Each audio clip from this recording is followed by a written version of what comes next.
Mukhang bigla naging balance yung lineup mo. Well, that was the initial plan. I thought we had a huge imbalance in our roster last conference, and that brought about a lot of unhappy players. So with the recent transactions, hopefully we were able to come up with not just a competitive team, but hopefully a better atmosphere in the locker room. With the trade na pinagdaanan mo recently, syempre with Rico Villanueva, a marquee player involved, was it hard for you to let go of Rico, or was the offer kumbaga more tempting? That's why. Well, it's always hard to trade players, especially for guys in the stature of Rico Villanueva, because we've been together for 3 conferences.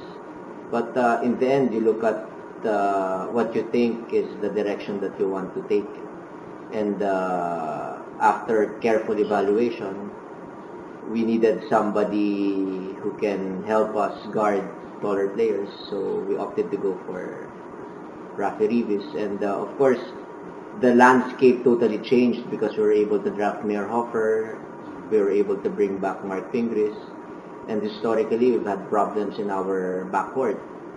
So with Paul Artadi and Chris Timberlake available, I thought it was the right trade for us to again balance our roster.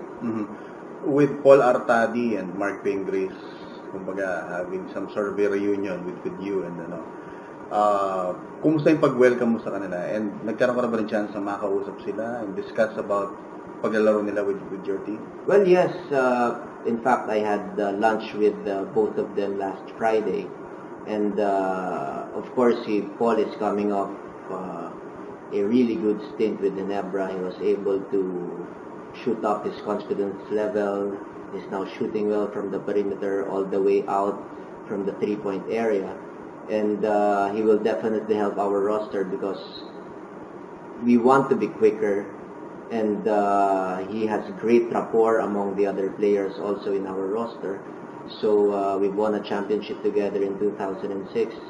While Mark Pingris, on the other hand, he was really responsible in our championship run in 2006. And when I made that trade, we were not successful in the last 3 conferences. And what Mark Pingris brings to the table is a lot of energy and enthusiasm, and the ability to play off the ball, which he has embraced tremendously in all of his basketball career here in the PBA.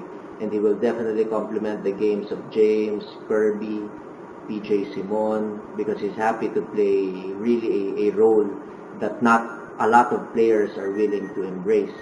But with Paul and Mark, I see us bring back the core of our really successful team 2 years ago.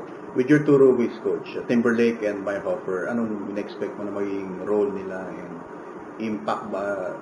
Do you expect them to create an immediate impact at least sa team? Well, yes, definitely. With Mayor Hoffer, of course, when we drafted him at number 2, eyebrows were raised because they thought, again, that we will be having a lot of duplication of roles in a particular spot. But with the movements now, it made a lot of sense why we opted for Mayor Hoffer. You just can't get a 6'6" player who can play at least 4 spots or 4 positions in the PBA.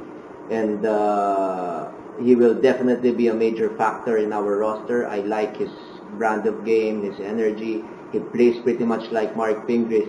And he always gives his team a smile because magaan yung dating eh.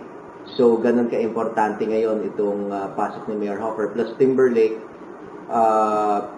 this is a guy who can match up against the quicker guards in the league.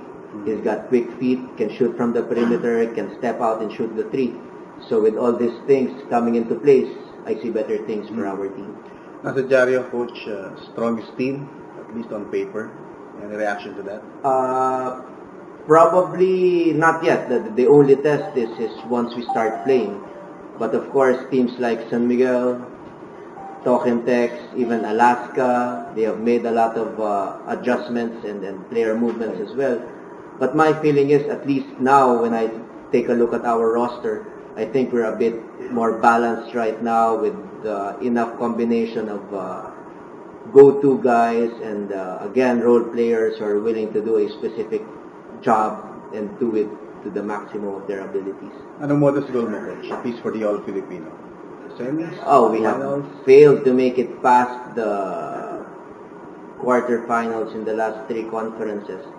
It was 4 conferences ago wherein we made it to the finals, and now we're hoping to make it to the semifinals and hopefully go all the way again. And lastly, at least siguro parang some sort of a survey sa mga fans, sa mga texters namin sa radio. Willie Miller sinasabi parang destination daw is Pure Foods. Is there some truth to that, or was it discussed even before? Well, yes, we've made we inquired about the availability of Willie Miller, but as we speak right now, nothing is on the table, and I don't think anything will be reached in the coming days. So there's an ongoing or open It has pa, stopped. The negotiation with Media stopped. Okay.